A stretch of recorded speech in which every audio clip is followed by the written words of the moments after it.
અમદાવાદમાં જ્યોત સંસ્થાએ વસુધૈવ કુટુંબકમ કી ઓર કોન્ક્લેવનું આયોજન કર્યું। જ્યોત સંસ્થાએ સતત ત્રીજા વર્ષે પાલડી વિસ્તારમાં આ કોન્ક્લેવનું આયોજન કર્યું છે, જેમાં પ્રથમ દિવસે લીગલ વ્યવસ્થા વિષય પર હતો, જેમાં દેશભરના ખ્યાતનામ વકીલ, સુપ્રીમ કોર્ટના રિટાયર્ડ ન્યાયાધીશે ભાગ લીધો। જ્યારે બીજા દિવસે જીઓ પોલિટિકલ વિષય રખાયો, જેમાં આ વિષયના નિષ્ણાતોએ ભાગ લીધો। જૈનાચાર્ય યુગભૂષણ સુરજીના નેજા હેઠળ આયોજિત આ કાર્યક્રમમાં प्रवर्तमान कायदाकीय और जियो पॉलिटिकल विषय पर निष्णातों विस्तृत चर्चा पण करी। ये जो विषय है हमारे ये प्राचीन ये लेगेसी है, विरासत है हमारा वासुदेव कुटुंबकम, वो हम कैसे इस्तेमाल कर सकते हैं पूरे ग्लोबल स्टेज में कि सब लोग साथ मिलके ग्लोबल ट्रस्ट बढ़ाएं। अब ग्लोबल ट्रस्ट बढ़ाना तो बहुत ही मुश्किल कठिन काम है, मगर हमें प्रयत्न ज़रूर करना चाहिए और भारत को करना चाहिए, क्योंकि हमारा जो विरासत है वो इस पर निर्भर है, इस पर रहा है। આજના કોન્ક્લેવની અંદર વિશેષતા એ છે કે જીઓ પોલિટિક્સ ઉપરના જે વિશેષજ્ઞો હોય, જે ભારતમાં સૌથી ખ્યાતિમાન છે એવા વિશેષજ્ઞો આજે આપણી સાથે અહીં હાજર છે અને એમની પ્રેઝન્સમાં આપણે આ ચર્ચાઓ કરી રહ્યા છીએ। આ ચર્ચાઓ 3 કલાક સુધી ચાલી છે, વિચારોના આપલે થયા છે અને ફ્રી અને એકદમ ફેર વિચારો હતા। તો બનાસકાંઠાના થરામાં ભુવાજીના સમર્થનમાં હજારો ભક્તોની સાથે ભાજપ નેતા અને થરા માર્કેટ યાર્ડના પૂર્વ ચેરમેન અણદાભાઈ પટેલ સમર્થનમાં આવ્યા છે। ભક્તોએ વિજ્ઞાન જાથાના જયંત પંડ્યાનો ભક્તોએ વિરોધ કર્યો। અણદા પટેલ પહોંચ્યા ભુવાના સમર્થનમાં। ભુવાજી કોઈ તાંત્રિક નથી, અહીં આવવાથી લોકોના દુઃખ દૂર થાય છે તેવું અણદા પટેલે કહ્યું। જયંત પંડ્યા જોડે ભુવાજી ખોટા છે તેવા પુરાવા હોય તો તે રજૂ કરે। હું પણ અહીં આવું છું, અહીં કોઈ ખોટું કામ થતું નથી। ભુવાજી એક તો અપાહિત છે, વર્ષોથી પોતાને માતા ઉપર શ્રદ્ધા હતી ને માતાજીના આશીર્વાદથી એમના લગ્ન પણ થયા। અને તમે જોતા હશો કે અમે આટલા વર્ષોથી જોવે છે પણ ભુવાજીની સાદગાઈ છે, મંદિરે પૂજા કરે છે, પોતે આસ્થા રાખે છે, પોતે કોઈના પૈસો લેતા નથી। હું પણ દર વર્ષે 1-2 વખત તો દર્શન કરવા આવું જ છું અને માતાજીની શ્રદ્ધાથી જેને કોઈને હાજુ થાય તો પોતાને કોઈ મોદગી હોય કે બીજું હોય કે કોઈ ઘરનું હોય કે એવા કામો માતાજીની શ્રદ્ધા રાખીને લોકો આવે, એમને ભુવાજી કહેતા હોય છે કે માતાજી તમારું સારું કરશે ને માતાજીનું સારું કરે તો કૂતરાને રોટલા નોખજો કે આવું કઈ કહે છે, પણ પૈસાની માગણી કરતા કોઈ જોડો હજી કોઈ પ્રશ્ન આવ્યો નથી। જે જાથાવાળાએ જે કર્યું છે એ ખરેખર નિંદનીય છે, એમણે ખોટું કર્યું છે। આવા ભુવાજીને એમના ઉપર ખોટા કેસ કરવાનો જે કાળવતરું કર્યું છે એ ખોટું છે। જે કરતા હોય ને આવા ખોટા આક્ષેપ ન કરો અને ખોટું થતું હોય તે પકડો, એ જરૂરી પણ છે, એવું નથી। પણ આવું ધર્મને બધાને આંચ લાગે, બરોબર છે। આ દેવી સંસ્થા ધામ છે તો હજારો માણસો અહીંયા આવે છે। એ હવે આ બધા જે રીતના વિચાર કરે બરોબર છે એ રીતના થઈ શકશે। હા, મારું નામ પ્રકાશભાઈ સુથાર। તો આ તરફ 3 દિવસ અગાઉ ભુવાજીને વિજ્ઞાન જાથા દ્વારા પોલીસ મથકે લઈ જવાનો મામલો, ભક્તોમાં પણ નારાજગી છે, જે બાદ સમર્થકોની હાજરીમાં ભુવાજી ફરી ધૂણ્યા।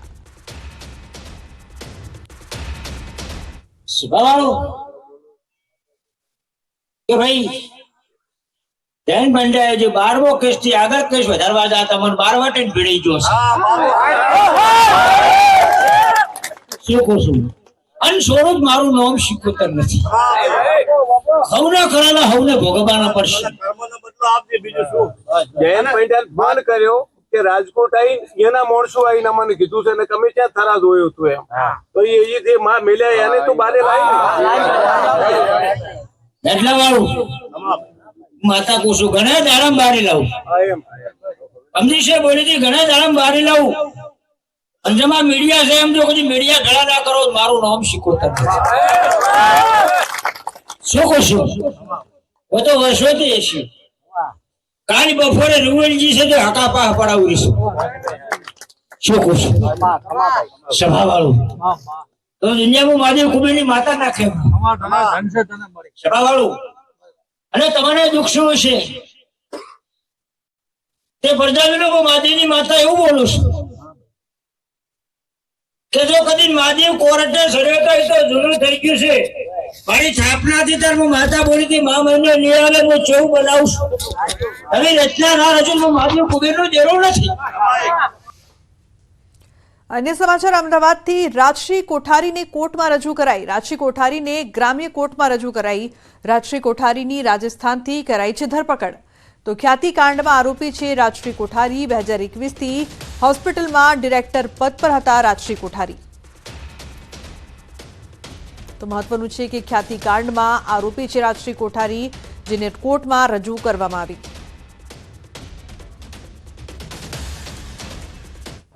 અને મહત્વપૂર્ણ સમાચારની જો વાત કરીએ તો મહેસાણા ઊંઝા એપીએમસી ચૂંટણીમાં મતદાન પહેલા ઊંઝા શહેર ભાજપ મહામંત્રીને પાર્ટીમાંથી સસ્પેન્ડ કરાયા છે. ઊંઝા એપીએમસી ચૂંટણીમાં મેન્ડેટનો અનાદર કરી ઉમેદવારી ચાલુ રાખવા બદલ સસ્પેન્ડ.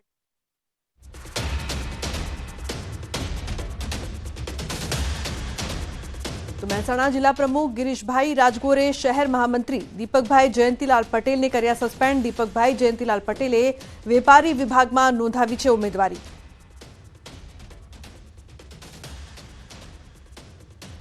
આપના ગોપાલ ઇટાલિયાને ભાજપના યજ્ઞેશ દવેનો સણસણતો જવાબ. ઇટાલિયાનો ગુનાહિત ઇતિહાસ ધરાવતા અને વિકૃત માનસિકતાવાળા ગણાવ્યા. કહ્યું આવા વ્યક્તિ સાથે ગૃહરાજ્યમંત્રી ડિબેટ તો શું વાત પણ ન કરે. ગુનેગારોને બચાવવા ઉભા કરવામાં આવે છે નકલી રાજીનામા. ગુજરાત રાજ્યના ગૃહમંત્રી જવાબ આપશે. આવા અલેલ ટપ્પુઓને મારે કહેવું છે કે મહેરબાની કરીને માફમાં રહો, કારણ કે તમારો જે વ્યક્તિ પકડાયેલો છે, જે ગુનેગાર પકડાયેલો છે, પોતે કબૂલ કરે છે કે હું આમ આદમી પાર્ટીનો મહામંત્રી ચાલુ છું. ભલે તમે ખોટું રાજીનામું ઊભું કરો, કારણ કે રાજીનામું તો વ્યક્તિએ રાજી થઈને આપેલું હોય, અને રાજી થઈને જ્યારે રાજીનામું આપે ને ત્યારે પોતાના ફેસબુક પેજ ઉપરથી અને પોતાના સોશિયલ મીડિયા ઉપરથી પોતાનું સ્ટેટસ હટાવી લેતો હોય છે. આજે પણ એના ફેસબુક પેજ ઉપર અને સોશિયલ મીડિયામાં સ્ટેટસ ચાલુ છે. તો નકલી માર્કશીટ પ્રવેશ કૌભાંડનો પર્દાફાશ થયો છે. સુરતમાં વીર નર્મદ દક્ષિણ ગુજરાત યુનિવર્સિટીમાંથી રેકેટ ઝડપાયું છે. VNSGUમાં નકલી માર્કશીટથી પ્રવેશ મેળવ્યો હતો. 3 વર્ષમાં 62 વિદ્યાર્થીના પ્રવેશ રદ કરાયા. તો અન્ય રાજ્યની બોગસ માર્કશીટથી પ્રવેશ મેળવ્યાનો ખુલાસો થયો છે. મહારાષ્ટ્ર, તમિલનાડુ, રાજસ્થાન બોર્ડની બોગસ માર્કશીટથી પ્રવેશ મેળવ્યો હતો. હવે સૌથી મોટી વાત તો એ છે કે કેટલાક વિદ્યાર્થીઓ હોય તો MBBS સહિત વકીલના પણ અભ્યાસ પૂર્ણ કર્યા છે. યુનિવર્સિટી દ્વારા તમામ ડોક્યુમેન્ટ્સની ખરાઈ કરતા નકલી માર્કશીટથી પ્રવેશ મેળવવાનું રેકેટ સામે આવ્યું છે. એક વિદ્યાર્થી MBBSના 2 વર્ષ ભણી લીધા બાદ 3જા વર્ષે ઝડપાયો. એક વિદ્યાર્થીએ તો તમિલનાડુ બોર્ડના નામે યુનિવર્સિટીને ફેક લેટર પણ મોકલ્યો હોવાનું સામે આવ્યું. જ્યારે વિદ્યાર્થીએ LLBનો અભ્યાસ પણ પૂર્ણ કરી લીધો હતો અને યુનિવર્સિટીને જાણકારી મળી. તો રાજકોટ શાળા સંચાલક મંડળના પ્રમુખનું નિવેદન સામે આવ્યું છે. પ્રમુખ ભરત ગાજીપરાનું સ્કૂલની ફી અંગે નિવેદન. સૌરાષ્ટ્રમાં નવી કમિટીની રચના કરી શિક્ષણ મંત્રી કુબેર ડિંડોરને પત્ર લખીને રજૂઆત કરી. ફી નિયમન કમિટીનું માળખું, ખર્ચ જોવામાં આવ્યું હતું. શાળાઓનો ખર્ચ દર વર્ષે વધતો જાય છે.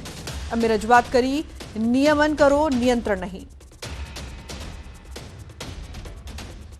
એમનો જે માપદંડ છે એ પ્રોપર નથી. અમે એ જાણવા પણ પ્રયત્ન કર્યો કે તમારું જે કંઈ માળખું છે અમને જણાવો, પણ હજી સુધી અમને કોઈ એનો પ્રત્યુત્તર આપ્યો નથી. અમારી રજૂઆત એ છે કે નિયમન કરો, નિયંત્રિત ના કરો. કારણ કે 70 થી 80 જે એમને ઓર્ડર કર્યા છે એમાંથી મોસ્ટ ઓફ 20-25ની ફરિયાદ છે કે અમારી ફી ઘટી છે. એટલે આગળના જે ઓર્ડર છે એ ખરેખર જોઈએ તો ઇલીગલ ગણાય. તો વડોદરામાં હરણી બોટકાંડ બાદ હવે ફરી શાળાઓમાં પ્રવાસનું ભૂત ધૂણ્યું છે. વડોદરા શહેર અને જિલ્લાની 50 જેટલી શાળાઓએ પ્રવાસનું આયોજન કર્યું છે, જેને લઈને જરૂરી દસ્તાવેજો સાથે DEO કચેરીને અરજી મોકલી છે. જો કે વિદ્યાર્થીઓની સંખ્યા વધુ હોય તેવી શાળાઓએ પ્રવાસનું આયોજન ટાળ્યું છે. શાળાઓએ પ્રવાસ માટે 15 દિવસ પહેલા કચેરીને જાણ કરવી જરૂરી છે. સાથે જ પ્રવાસના આયોજન પહેલા વાલીઓને બોલાવીને ઠરાવ કરવો જોઈએ. શાળાએ સ્થાનિક પોલીસ સ્ટેશન અને RTOને પણ પ્રવાસ અંગેની જાણ કરવાની રહેશે.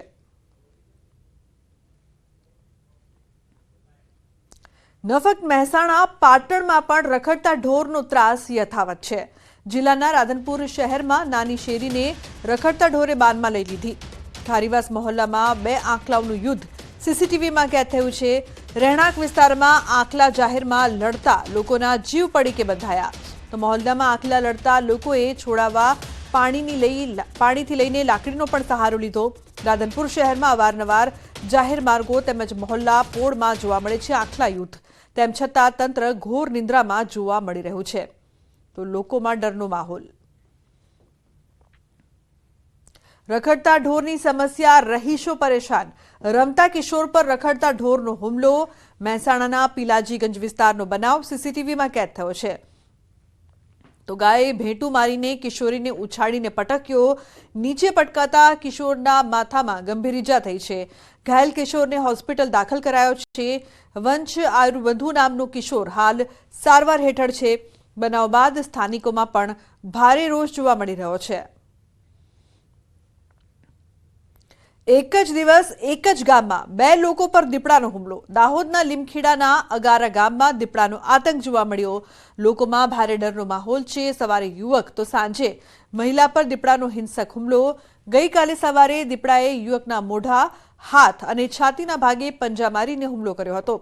તો સાંજે ખેતરમાં કામ કરતી મહિલા પર દીપડાએ હુમલો કર્યો, જેમાં મહિલા ગંભીર રીતે ઘાયલ થઈ હતી। હાલમાં બંને ઘાયલો લીમખેડાની હોસ્પિટલમાં સારવાર હેઠળ છે।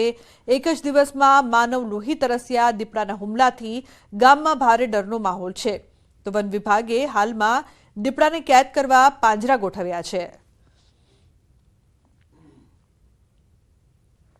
તો ચાર પગનો આતંક અહીં જોવા મળી રહ્યો છે। એક તરફ રખડતા ઢોરનો ત્રાસ, બીજી તરફ ગાયે કિશોરને ઉછાળ્યો। તો દાહોદમાં દીપડાના હુમલાથી લોકો છે તે ભયભીત થઈ ગયા છે। સવારે યુવક અને સાંજે મહિલા પર હુમલો। ગામમાં દીપડાનો આતંક છે, રહીશોમાં ફફડાટ છે। તો બીજી તરફ પાટણ અને મહેસાણામાં ઢોરના આતંકથી લોકો હેરાન પરેશાન થઈ રહ્યા છે।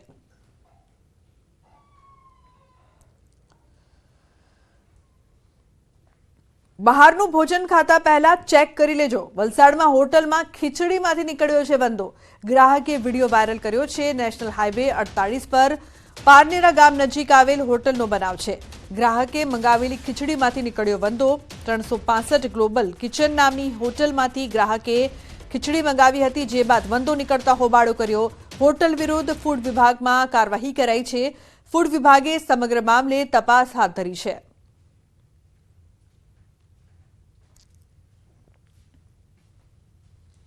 પોરબંદરમાં કેમિકલયુક્ત પાણીનો અનોખી રીતે વિરોધ થઈ રહ્યો છે। પ્રદૂષિત પાણીની નનામી કાઢીને કાળા કપડા સાથે બાઇક રેલી યોજાઈ। જે રીતે સ્મશાન યાત્રા યોજાય છે તે જ રીતે કેમિકલયુક્ત પાણીની સ્મશાન યાત્રા યોજીને વિરોધ કરાયો। હજારોની સંખ્યામાં લોકો બાઇક રેલીમાં જોડાયા। ખારવા સમાજ તથા સેવ પોરબંદર સી સંસ્થા સહિત શહેરીજનો રેલીમાં જોડાયા હતા। જેતપુર ઉદ્યોગના પાણીને પોરબંદરના દરિયામાં ઠાલવવાની યોજનાનો વિરોધ। તો પોરબંદર ખારવા સમાજના પ્રમુખ સહિત આગેવાનો પણ રેલીમાં જોડાયા। હજારોની સંખ્યામાં લોકોએ રેલીમાં જોડાઈને આ યોજનાનો વિરોધ કર્યો।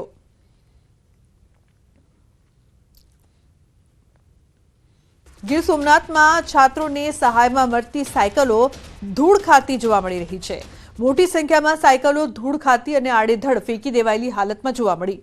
મનાઈ રહ્યું છે કે આ સાયકલોને થપ્પો ઉનાના કંસારી ગામનો છે। ગામના સરપંચ ચંદુભાઈના કહેવા મુજબ શાળાના અભ્યાસ કરતી યુવતીઓને આપવાની હતી, પરંતુ કોઈ પ્રોબ્લેમના કારણે આપવામાં ન આવી અને હવે ધૂળ ખાઈ રહી છે। अन्य समाचार नर्मदाथी राजपीपळा पोलीसने मળી છે સફળતા। મહારાષ્ટ્રની ત્રિશુલ મહિલા ગેંગ સકંજામાં ભીડવાળી જગ્યાએ ચોરીને આપતી અંજામ। સીસીટીવીના આધારે ગેંગની પોલીસે કરી છે ધરપકડ। તો પોલીસે અંકલેશ્વરથી મહિલા ગેંગની ધરપકડ કરી છે। નર્મદા જિલ્લાના રાજપીપળા પોલીસ મથકે પોલીસને મળી છે મોટી સફળતા। ખાસ અત્યાર સુધીમાં તમે ચોરોની ગેંગ જોઈ હશે, પરંતુ હવે મહિલા ત્રિશુલ ચોરી ગેંગ પકડાઈ છે। ખાસ 5 મહિલાઓ જે છે જે મહારાષ્ટ્રની વતની છે અને લગભગ 50,000થી વધુની ચોરી કરી ચૂક્યા છે। જે પાકીટ હોય છે, જે લોકો ભીડભાડમાં પડતા હોય છે, એમના પાકીટ ચોરી અને એમનાથી પૈસા કાઢી લેતા હોય છે। ત્યારે નર્મદા જિલ્લા રાજપીપળા પોલીસ સ્ટેશનમાં પોલીસને મોટી સફળતા મળી છે અને આ 5 મહિલાઓને હાલ રાજપીપળા પોલીસ સ્ટેશનમાં જેલ ભેગી કરી છે। એમની હાલ પૂછતાછ કરી દેવામાં આવી છે અને 27,000 જેટલા રિકવર પણ રૂપિયા કરી દેવામાં આવે છે। ત્યારે હવે જોવાનું એ રહ્યું કે અત્યાર સુધી જે ચોરો હોય છે, જે ચેન સ્નેકર હોય છે, જે ચેનો ખેંચી જતા હોય છે અને મોટી ચોરી કરતા હોય છે, પરંતુ હવે મહિલાઓ પણ ચોરીના ગેંગમાં સક્રિય થઈ છે અને 5 મહિલાઓને નર્મદા જિલ્લાના રાજપીપળા પોલીસ સ્ટેશનમાં લાવવામાં આવી છે અને રાજપીપળા પોલીસને મોટી સફળતા મળી છે. હવે જોવાનું રહ્યું કે આ મહિલાઓ પાછળ હજુ કેટલી ગેંગ પકડાઈ છે અને આ મહિલાઓએ કેટલી ચોરી કરી છે. દીપક પટેલ, ન્યૂઝ 18 ગુજરાતી, નર્મદા. તો ગમે ત્યાંથી ડુંગળીનું બિયારણ લેતા પહેલા ધ્યાન રાખજો. બોટાદમાં ડુંગળીનું હલકી કક્ષાનું બિયારણ પધરાવી દીધું હોવાની ફરિયાદ ઉઠી છે. બોટાદની ગુજરાત બીજ એગ્રોમાંથી બિયારણ લીધું હોવાનું ખેડૂતો કહી રહ્યા છે. કેટલાક ખેડૂતો કહી રહ્યા છે કે 90 દિવસની ઉત્પાદનની વાત કરવામાં આવી હતી, જેવી સામે આજે 100થી વધુ દિવસ થઈ ગયા છે, છતાં પણ ઉત્પાદન થયું નથી. આથી વીઘા દીઠ 35,000 જેટલાનું નુકસાન થયું હોવાનું ખેડૂતો કહી રહ્યા છે. ડુંગળી જે 80 થી 85 દિવસે પાકી જતી હતી એ ડુંગળીને આજે 110 દિવસ થયા છે અમારે, પણ હજી કંઈ દડો બનતો નથી. કોક પાળા દડા બન્યા છે અને હજી અમુક રોપને જેવી ડુંગળી રહે છે. અમને એવું થાય છે કે બિયારણમાં કંઈક રોલબાજ છે, એના હિસાબે આ પ્રશ્ન બન્યો એવું લાગે છે અમને. બિયારણમાં શું કરી લાગે? એક તો 80 થી 90 દિવસે બની પડે, બની નહીં. બીજા નંબરમાં કલરમાં ફેર બતાવે છે. જે કલર્સ 135 નંબર જતું ને એ માયલું ઓન નથી નીકળ્યું, જામુડિયા કલરનું દેખાય છે. 135 નંબરનું બિયારણ છે કલર્સનું અને ગુજરાત નિક બીજમાંથી લીધેલું છે. આ છે ને કલર ફેર બી છે, પછી બી કલર ફેર એની સામે આ પાકતી જાત મોડી નીકળે. આપણે 110 દિવસથી આ સોંપી, બરોબર, તો એ પાકી નહીં અત્યારે ટાઈમે, તો અમારે અત્યારે પૂરતા ભાવ મળે નહીં. ભાવ મળે નહીં એટલે મને 20 કિલો અમારે 200 રૂપિયાની ખોટ આવે, ગમે ત્યાં વેચવી તારે કલર ફેરના હિસાબે, બરોબર. તો એક વીઘે અત્યારે કેટલા રૂપિયાનું નુકસાન થાય? અત્યારે તો 35,000-30,000 નું નુકસાન જાય. તે આ ભાવ હલ્યા છે. તો નહીં પાકવા પાછળનું કારણ? પાકવાનું તો બિયારણમાં મિસ્ટેક આવ્યું હોય. તો હવે કેટલાક ખેડૂતો વિરોધ કરી રહ્યા છે, તો કેટલાક ખેડૂતો આ ડુંગળીના બિયારણને સમર્થન પણ કરી રહ્યા છે. સમર્થન કરનાર ખેડૂત એમ કહી રહ્યા છે કે અમારે બિયારણમાં કોઈ જ ફેરફાર નથી, આ બિયારણ અમને તો યોગ્ય લાગ્યું છે. કળશનો 135 20 કિલો લાવ્યો હતો ડુંગળીનો, ગુજરાત એગ્રોમાં બોટાદ. અમારે જેવું જોતું હતું એવું અમારી રીતે પાક થયો. એ તો જેવી ખેડૂતની માવજત, જેવું નાખ્યું એવું લેવી, અને અમારે થયું તો એમને થાય જ તેને સંતોષ જ છે.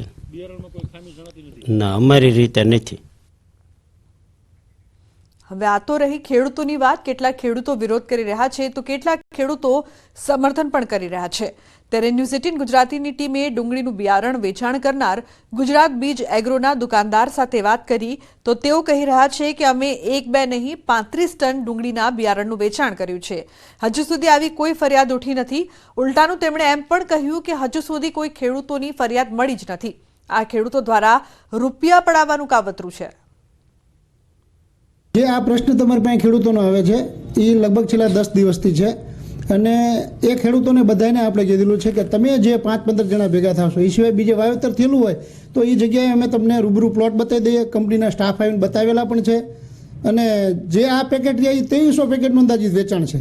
તો આમને જે 5-15 જણાના જે પ્રશ્નો છે એ એવા પ્રશ્નો બીજા કોઈ પ્લોટમાં નથી, બરાબર.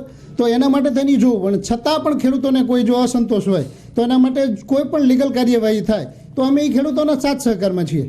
અત્યારે જે બિયારણ જે વાવેલું છે ખેડૂતનો પ્રશ્ન છે, તો અન્ય જે ખેડૂતો તમે વાત કરો છો તેના ઉત્પાદન 90 દિવસમાં જે ડુંગળી પાકવી જોઈએ તે મુજબનું ઉત્પાદન ને સમય મુજબનું ખરું? જે 90 દિવસનો કે 85 દિવસનો મુદ્દો બનાવ્યો છે એ વાતાવરણને આધીન હોય છે. વાતાવરણમાં ઠંડીનું, ભેજનું પ્રમાણ, યુરિયા આપી દેવું વધારે પડતું ક્યારેક, તો ગમે ત્યારે 15 દિવસ મહિના સુધીનું લેટ થતું હોય છે.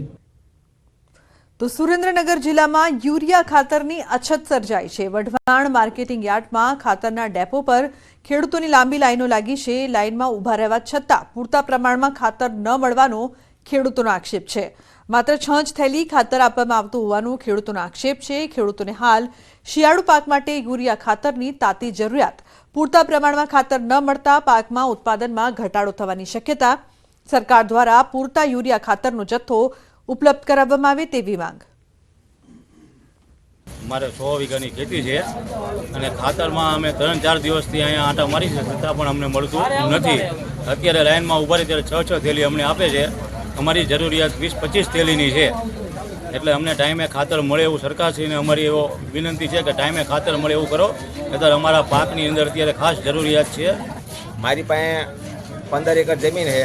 મારે ઉરિયાની 20 થેલીની જરૂર છે. આ 6 થેલી આપે છે.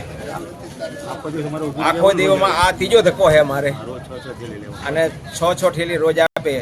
તો જરૂરિયાત મુજબ સરકારશ્રીને વિનંતી કે ખેડૂતને ટાઈમસર ખાતર મળી રહે એવી નમ્ર વિનંતી. તો બુલેટિનમાં